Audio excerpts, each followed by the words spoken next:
Do unknown songwriters, they must come to you with manuscripts clutched under their arms and in their sweaty palms. And, unknown songwriters? Unknown songwriters, and want you to do their numbers all the time. This must have gone on for years and years. What do you do about that? Well, first of all, everyone who sings has people send them songs, that they write.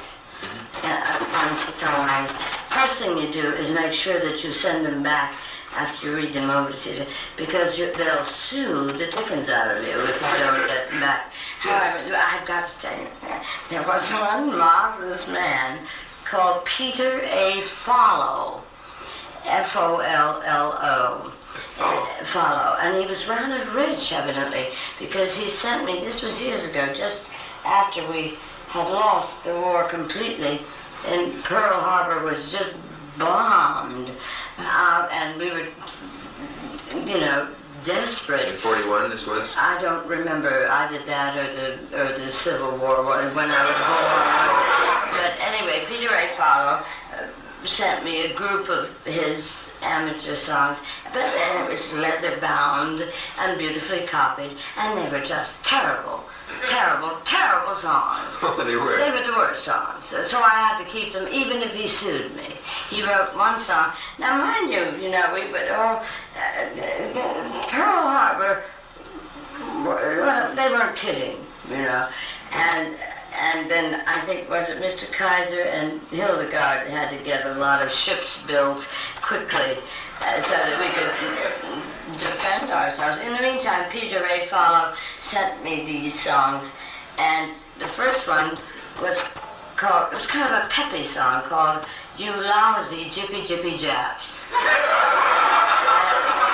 I'm sure he meant it well, but it was kind of a frisky little number. Frisky. I think it was Japanese. Poking fun at our yellow enemies.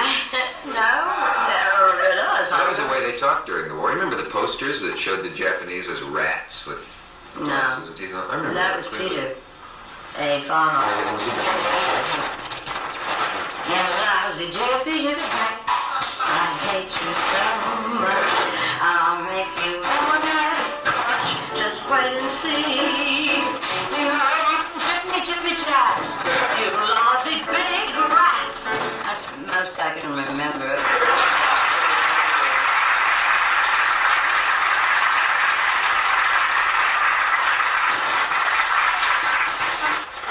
didn't. I don't remember when that was on the hit parade.